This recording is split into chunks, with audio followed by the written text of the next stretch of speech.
Upgrade doa, saudara. Kenapa doa kita perlu di-upgrade? Mari kita lihat, saudaraku, Matius pasalnya yang ke-17 ayat 19 sampai 21. Satu kali murid Yesus itu datang kepada Yesus, dan ketika mereka sendirian, tidak ada siapapun, mereka bertanya kepada Yesus, "Mengapa kami tidak dapat mengusir setan itu?"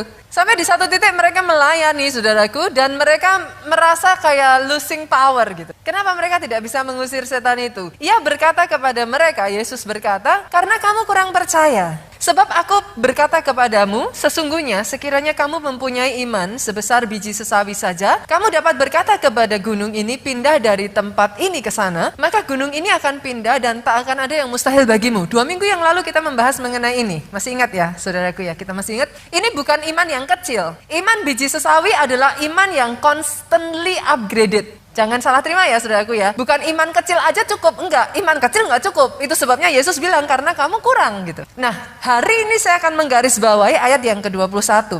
Jenis ini tidak dapat diusir kecuali dengan berdoa dan berpuasa. Nah, bicara soal puasa, boleh nggak saya tanya terlebih dulu, berapa banyak yang ikut join puasa? Boleh lambaikan tangannya? Wow, kita kasih tepuk tangan dulu. Saya bersyukur sekali, puasa kali ini saya mendengar sangat banyak kesaksian. Boleh kita beri tepuk tangan yang paling meriah?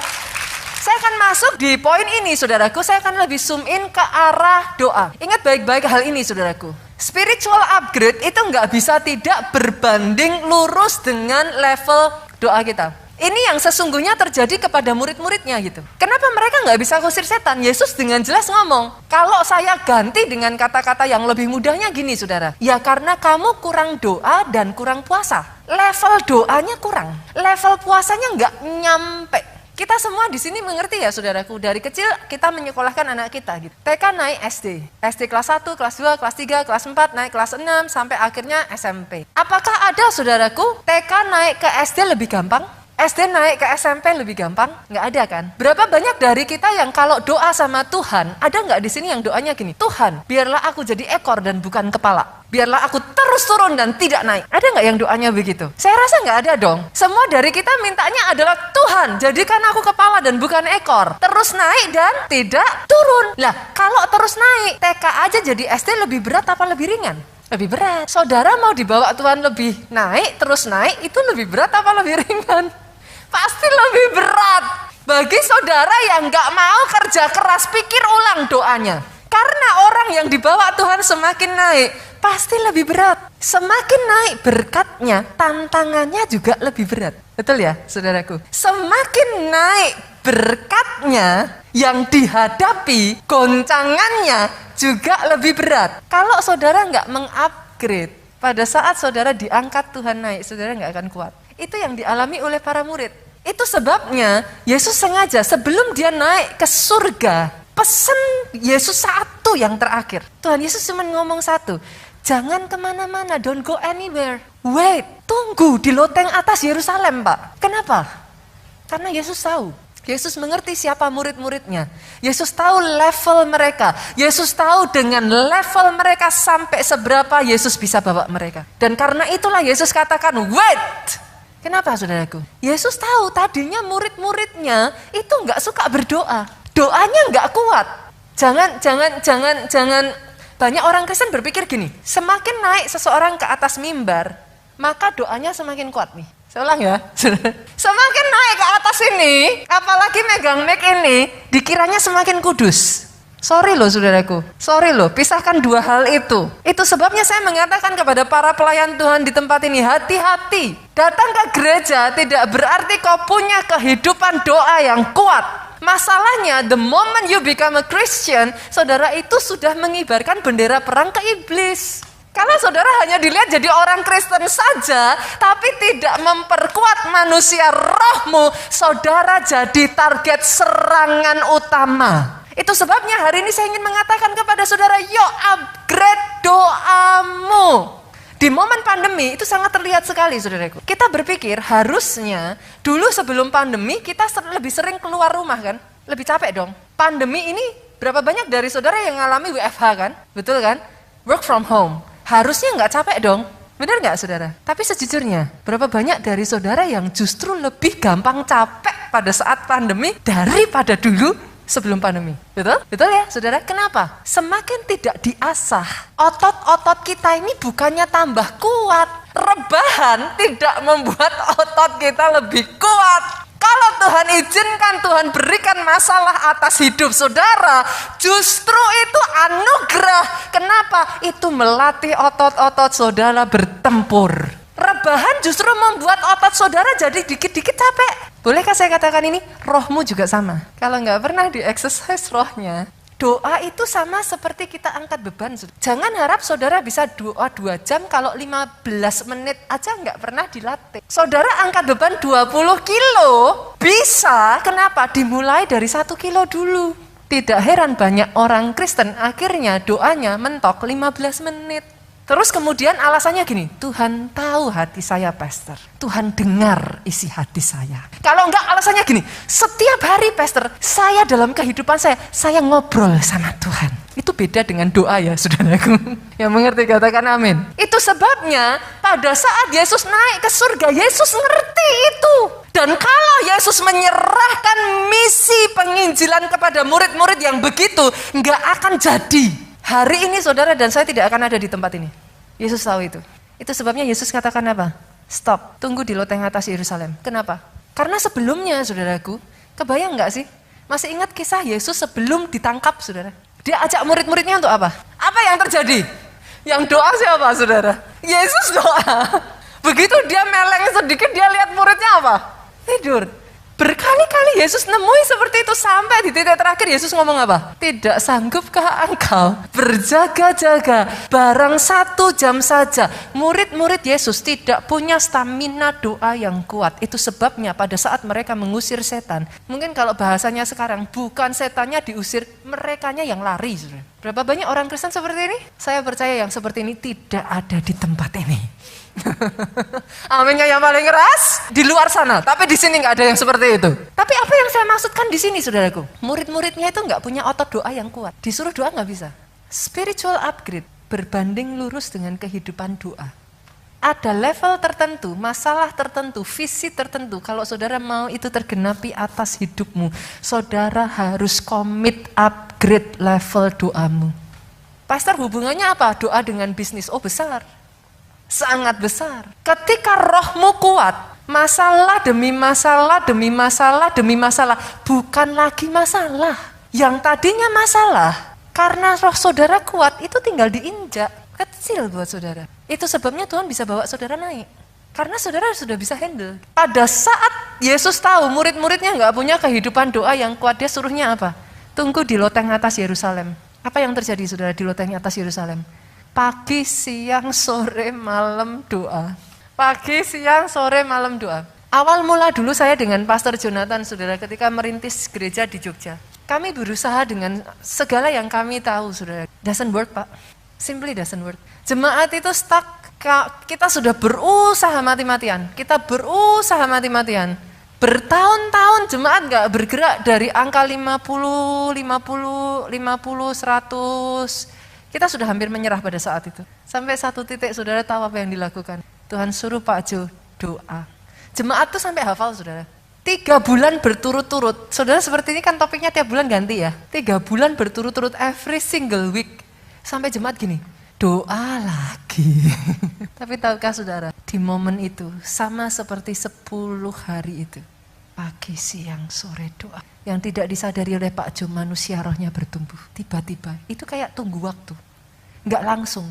Tiba-tiba dalam waktu yang begitu cepat, gereja kita saudaraku, dalam waktu 2 tahun di Jogja, dari angka 100 bertumbuh sampai ke titik 2000 jemaat. It happens just like that kurang dari 2 tahun. Orang Kristen yang tidak berdoa adalah orang Kristen yang tidak bertumbuh. Saudara nggak bisa bilang, I'm okay pastor, I'm fine. Cara ngeceknya gimana pastor?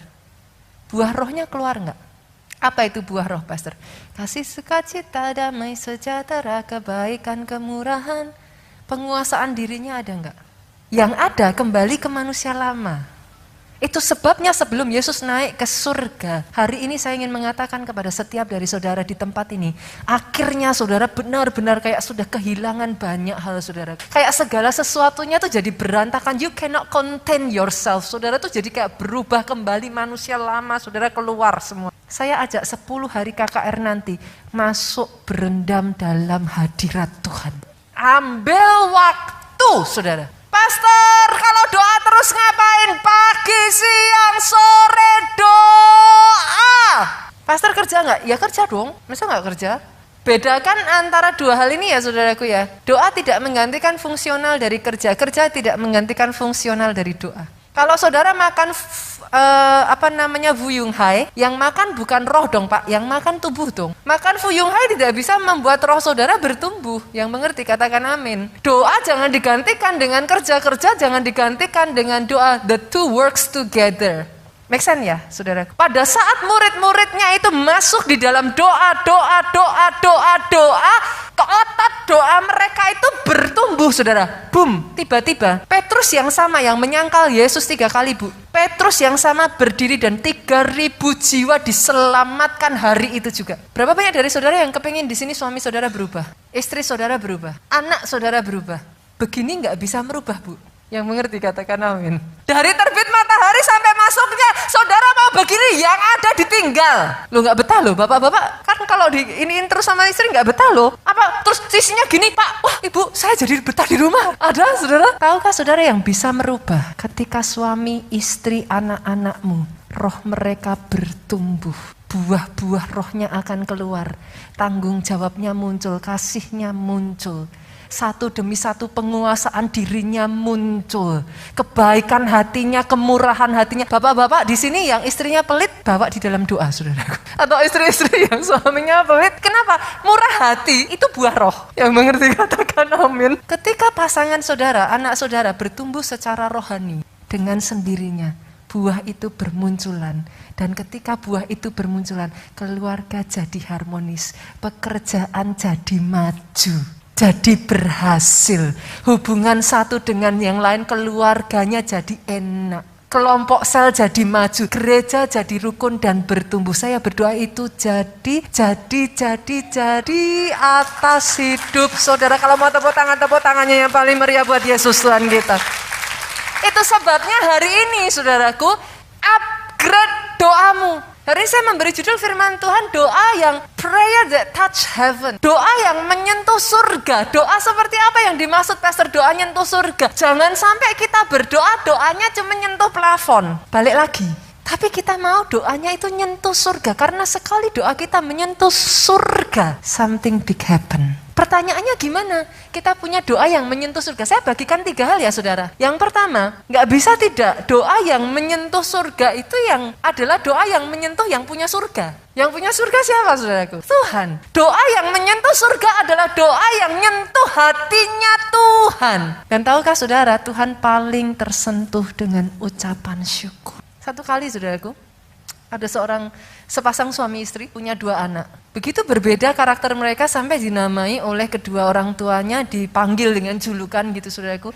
Si murung dan si ceria. Yang satu anaknya murung terus, yang satu anaknya ceria terus. Nah akhirnya orang tua ini iseng gitu kan. Gimana ya caranya, bisa enggak ya, ini orang tuanya usil gitu saudaraku. Bisa enggak membuat si murung jadi ceria dan si ceria jadi murung. Nah karena mereka orang tua yang mencintai anaknya, mereka tahu kesukaan anaknya. Si murung sedang kepingin punya handphone baru Pak. Karena selama ini kalau dia bergaul dengan teman-temannya, dia selalu harus pinjam handphone temennya. Nah dia tuh kepingin punya handphone baru. Jadi orang tuanya berpikir, kalau dibelikan handphone baru, pasti senyum, pasti happy, pasti jadi ceria. Dan akhirnya benar saudara, orang tuanya bungkus handphone baru saudaraku, di wrapping nice, dikasih pita, ditaruh di atas ranjang dari si murung. Anaknya pulang dari sekolah, buka pintu kamar, lihat, kok ada kado gitu Bu.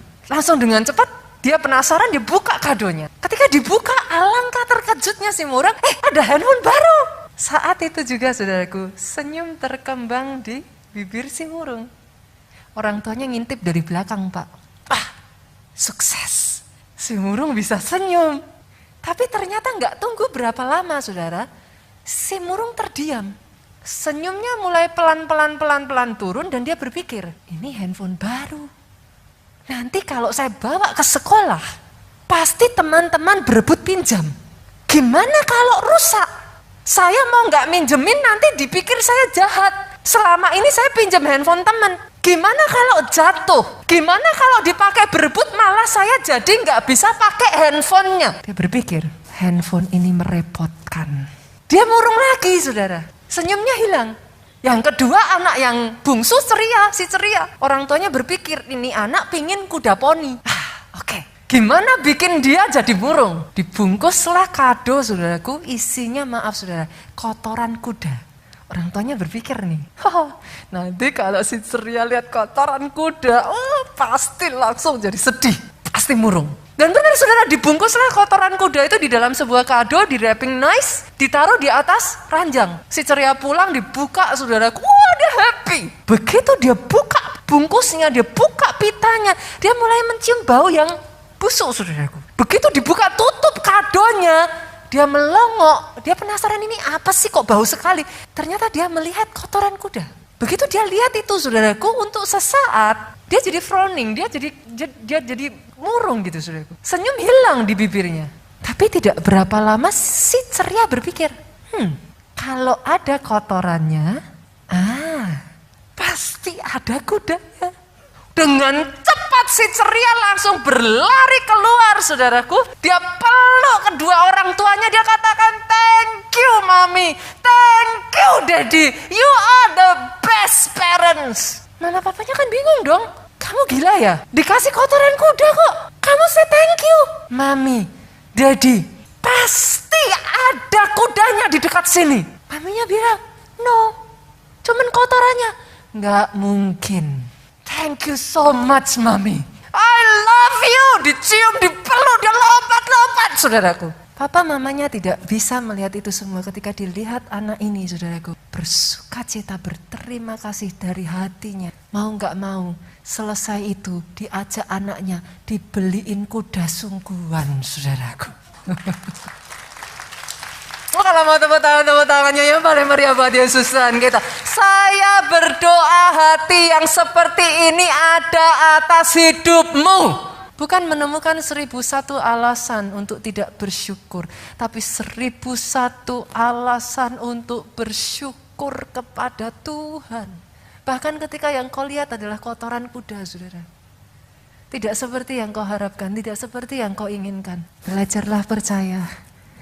Tuhanmu yang baik tidak akan memberikan yang tidak kebaik kepada orang yang mengasihinya.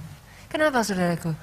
Kenapa hati yang bersyukur itu menyentuh hatinya Tuhan? Karena tahukah saudara, di dalam ucapan syukur ada iman. Sejak dari hari ini, temukan cara ya saudaraku.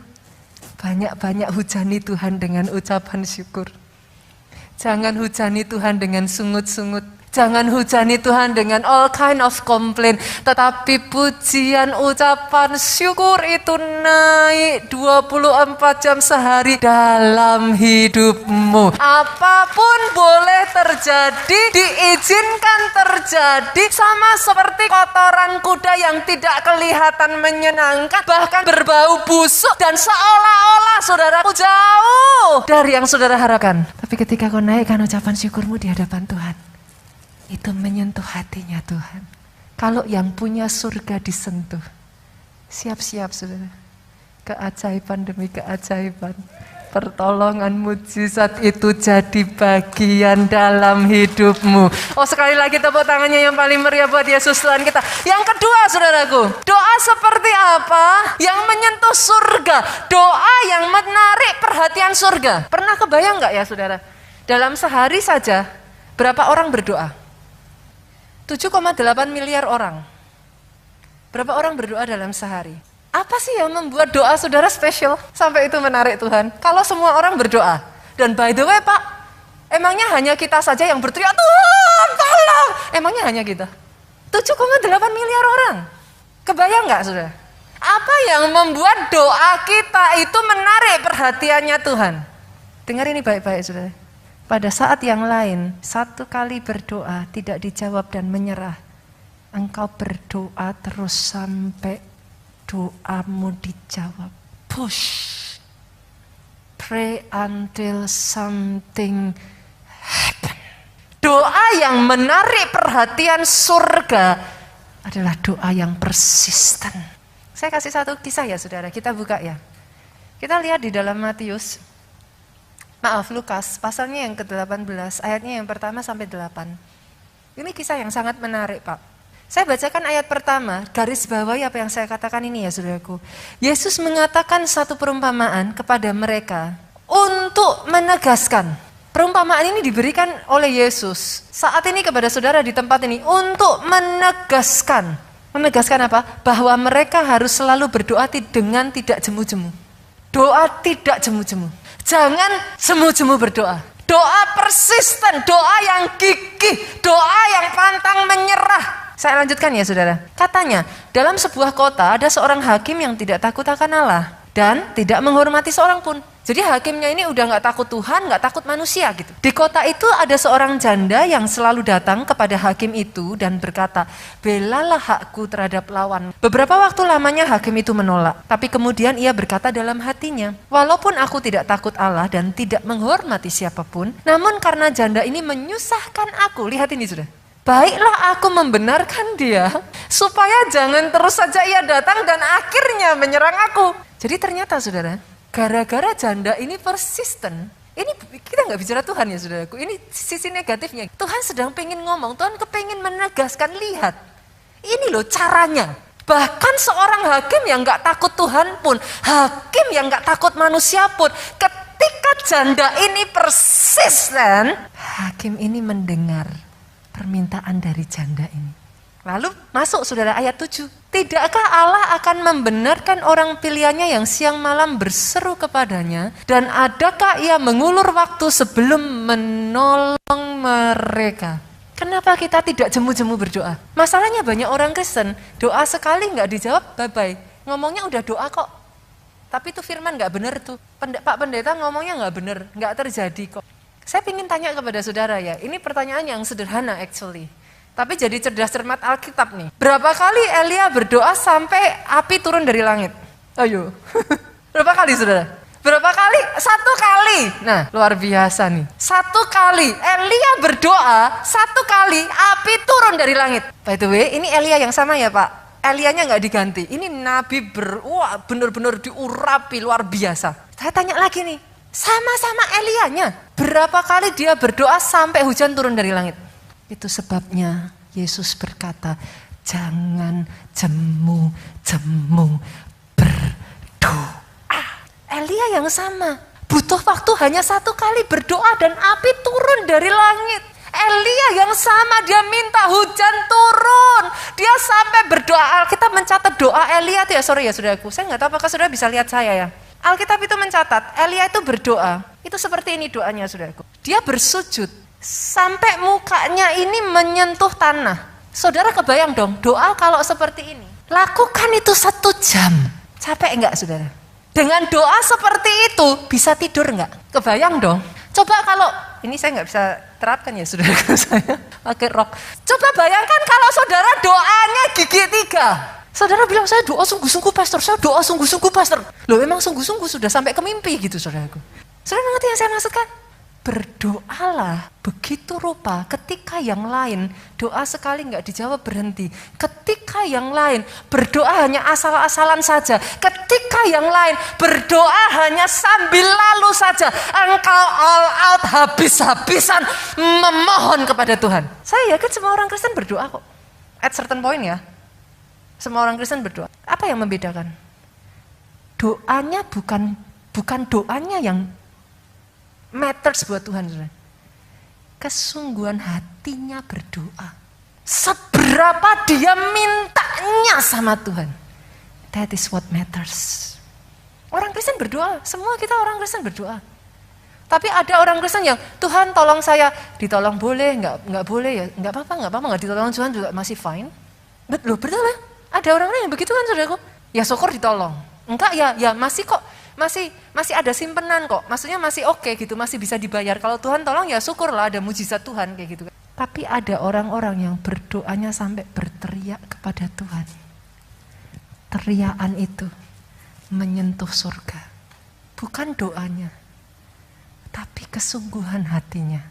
Kalau saudara mau berdoa yang menyentuh surga, pastikan doamu persisten. Pray until something happen. Jangan berdoa hanya di awal. Sia-sia kalau berdoa hanya di awal. Berdoalah sampai Tuhan kerjakan itu atas hidupmu. Oh, kalau mau tepuk tangannya yang paling meriah buat Yesus Tuhan kita. Yang terakhir, yang ketiga, saudaraku. Doa seperti apa yang menyentuh surga? Doa yang menarik kuasa Allah. Kalau doamu itu menarik kuasa Allah. Saudara masih ingat kisah perempuan pendarahan 12 tahun? Pak, pernah ada di dalam kerumunan orang, begitu banyaknya, sampai orang senggol-senggolan. Bapak bisa tahu nggak siapa yang nyenggol gitu? Keadaan Yesus tuh kayak gitu loh, pada saat itu. Dia tuh dikerumuni begitu banyak orang. Kenapa wanita ini begitu spesial buat Yesus gitu? Dia yang nyentuh Yesus tuh banyak, saudara. Memangnya cuma satu wanita ini? Enggak. Begitu banyak orang berkerumun dan megang Yesus. Kenapa wanita ini spesial buat Yesus? Karena pada saat dia pegang ujung jubah Yesus, hanya ujung jubah Yesus, tapi Yesus tahu ada something keluar. Ada kuasanya itu keluar. Pastor, bagaimana doa saya bisa menarik kuasa doa? Kuasa Tuhan. Kita buka ya. Kita lihat, saudaraku. Saja kita baca 1 Korintus 14, ayatnya yang keempat. Saya tutup dengan ini, pemain musik boleh maju ke depan. Siapa yang berkata-kata dengan bahasa roh, ia membangun dirinya sendiri. Tetapi siapa yang bernubuat, ia membangun jemaat.